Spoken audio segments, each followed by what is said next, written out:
in studio. Micheal Croulet on Bush there. Can I start too? Come on. And you have 3 different stores now. Here I am, the fool, saying, you guys are in Ballincollig, aren't you? And you pipe back, yeah, but also in Fermoy and Wilton. So things are going from strength to strength. And is Spice Beef making a big return, I think, isn't it? Oh, that's the impression I get.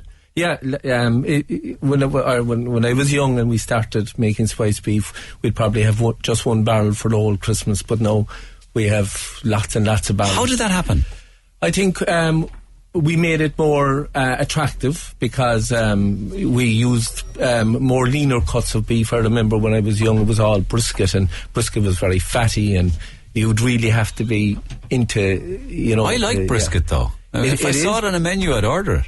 And the thing about it is though, you have to enjoy fat through it. Oh, yeah. And too much fat was in it. So now we're using the round cuts. Leaner cut. A leaner cut. Yeah. And into the barrel it goes with all sorts of secret spices, yeah? Yeah. For how long? A month anyway, you know. Yeah. And we have a way of rolling it so as that the spices just are constantly being rubbed in, like one piece of meat is rubbing the other piece of meat, and it gets in. And then it has that kind of fermentation period for a month or 6 weeks or whatever. Yeah, absolutely. What kind of spices? Because you have a beautiful piece here now that we're talking about. Well, do you want to slice that as you're talking to me? Yeah. So we have. What I'm going to do is I have a full joint, and because it can be tricky to carve meat sometimes, I find this just splitting it right down the middle. And this is up. Okay. So it's nice and flat on the board. Yeah. And you'd take the hand off yourself otherwise, wouldn't you? You would. And if this is like a slice to fit on a nice slice of bread as well. Plus as well, if you this is my opinion now, that Spice Beef, if you eat it like pastrami, just really like shaving. Thin, I agree. Thin. Yeah. And if you have a good knife, but it's so easy, it's a way easier to slice it very, very thin. I can smell it from here. I mean, I can smell it when you were setting up in the studio, but the minute you cut into it there now, it just seemed to just explode in probably in flavour as well as in smell. Really, and you don't have to be... Gary, you can a little bit thinner, a little bit thicker than that, man. And too mean. That's perfect. And how long did you cook? Give me a bit of that there, because I'm fed up looking at it. Let me taste that. Yeah. But how long did you cook that for? And are you one of these guys that be throwing cider into it, or cans of stout or anything? No, nothing like that. Root vegetables. Oh, vegetables. That's it. Just celery, carrot, and onion, and then, which is really nice. That's very tender. It is very tender. Sometimes my one is tough. Why is that? Well, we overcooked it. You should have the water trembling. What I mean by trembling, when you put the meat into the saucepan, just have it at the lowest setting and keep the lid in it, and just that there's a tremble on the water, or a bare bubble, and just leave it.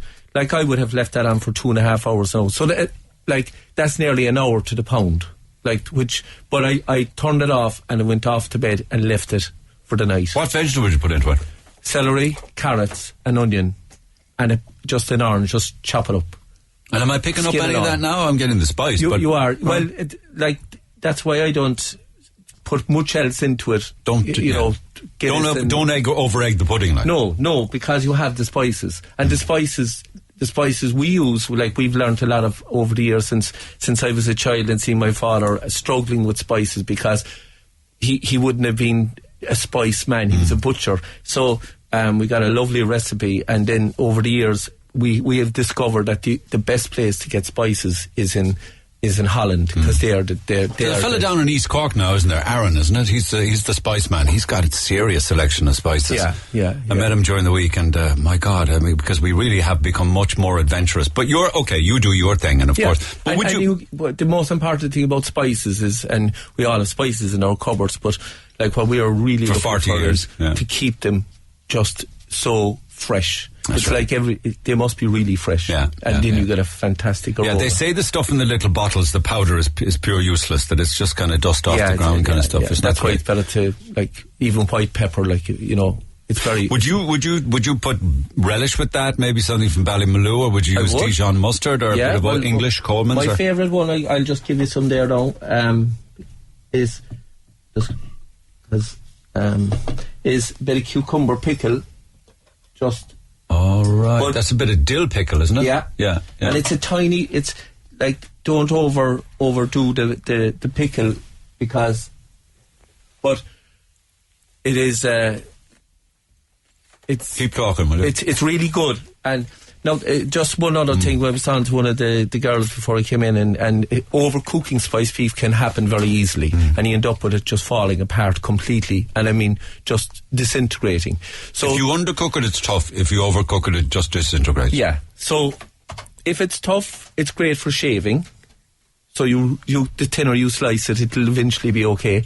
But if you overcook it, then you just pulled pork is very, pulled brisket. So do the same thing. Just get a fork and you're better off overcooking it than undercooking it, I'd say, Michael. I would say so. Yeah, I agree with you there. Yeah. And just pull it apart like that. So.